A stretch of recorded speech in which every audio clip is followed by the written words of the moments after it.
Guy Chifflot, bonjour. Bonjour. Vous êtes le PDG d'Orapi. On va reparler avec vous de votre actualité puisque vous avez publié vos résultats et puis donc des perspectives de l'entreprise. Vous êtes spécialisé notamment dans l'hygiène professionnelle avec pour l'année 2014 un certain nombre d'acquisitions. Comment ça s'est passé pour vous? Vous êtes satisfait en tout cas de l'activité? Oui, on est satisfait de notre activité. On a fait un chiffre d'affaires de 220,2 millions d'euros de chiffre et on a une progression de 4,7% sur notre chiffre d'affaires.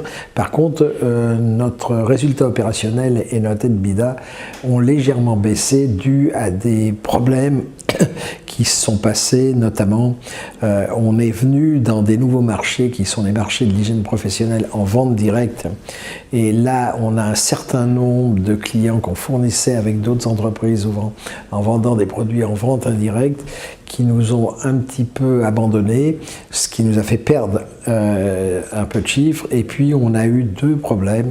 Un problème en Suède où là on a perdu suite à un départ d'un dirigeant plus de 50% de notre chiffre d'affaires, et un autre problème suite à un procès qu'on a eu qui nous a bloqué dans une activité qu'on avait rachetée au tribunal de commerce de Lisieux, et cette activité a été bloquée pendant plus de 6 mois, ce qui a été très désavantageux pour nous.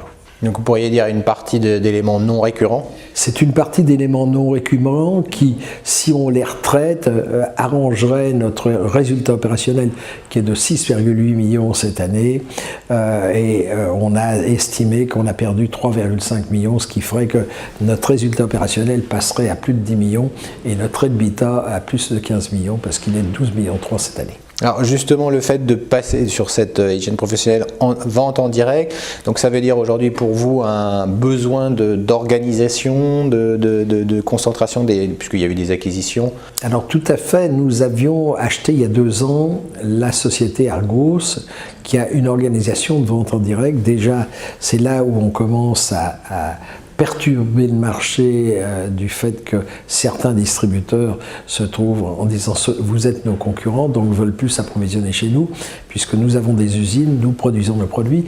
Et deuxièmement, on vient de faire une très très grosse acquisition qui complète Argos, qui est Pro Hygiène Service, PHS, et cette acquisition nous permet de renforcer notre position en France et nous permet d'avoir une couverture totale nationale avec 10 centres logistiques et 6 agences réparties sur toute la France, plus de 300 vendeurs, 80 techniciens et 110 assistantes commerciales.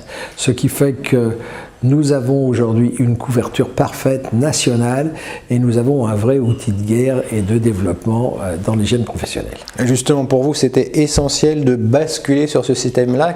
Quel était l'enjeu stratégique? Le problème, c'est que nous sommes sur ce marché depuis un certain nombre d'années parce qu'on a commencé sur l'hygiène professionnelle en 2002 en rachetant une entreprise aux États-Unis qui avait mélangé les produits d'hygiène professionnelle avec les produits de maintenance, notre premier métier, et il nous fallait absolument nous développer. Donc nous avons acheté un certain nombre d'entreprises puisqu'en une vingtaine d'années, on a acheté 35 entreprises.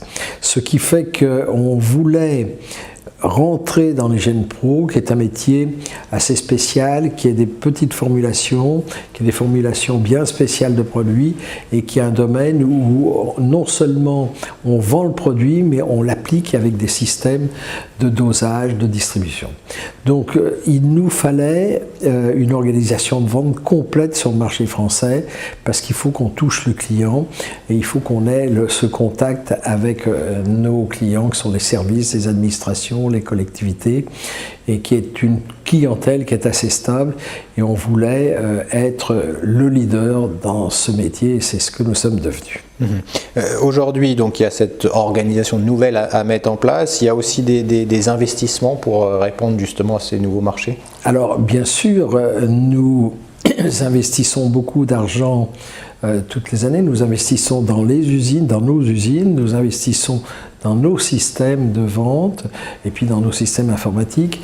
On a investi en 2014 de 5,7 millions d'euros et nous investissons dans nos systèmes qui sont nos doseurs, nos distributeurs, entre 2 et 3 millions d'euros toutes les années. Mais c'est un business qui est intéressant parce que nous posons des doseurs distributeurs qui sont des machines à sous pour nous et qui permettent de fidéliser le client pendant 3 ou 4 ans avec des contrats qui nous permettent d'avoir la fidélisation et des ventes récurrentes.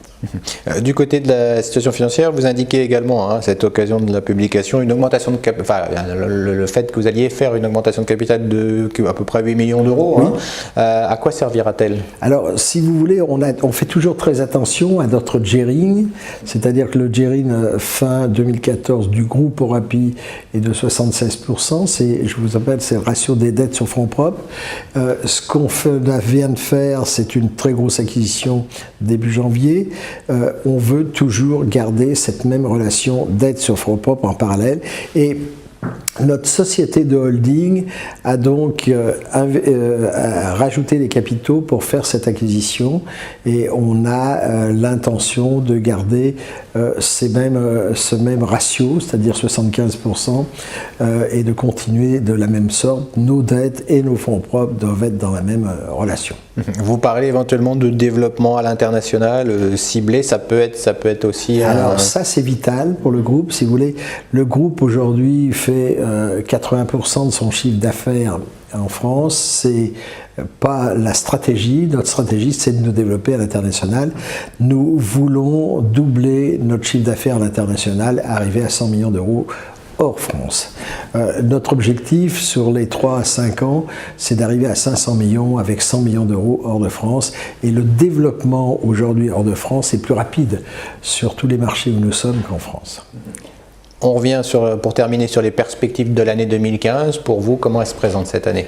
Elle va être une année où nous allons nous organiser avec cette nouvelle actualisation. Premièrement, nous avons créé une nouvelle marque qui s'appelle Orapi Hygiène. Orapi Hygiène rassemble les ventes de Argos et de PHS sous la même ombrelle. Et puis nous avons toute notre organisation de fusion de nos gammes de produits, de fusion de nos équipes de vente, de formation de ces équipes et puis d'organisation de nos systèmes informatiques de manière à avoir les mêmes systèmes sur tous nos centres de profit. Merci Guy Chifflot d'avoir été avec nous. Merci de votre accueil. Merci.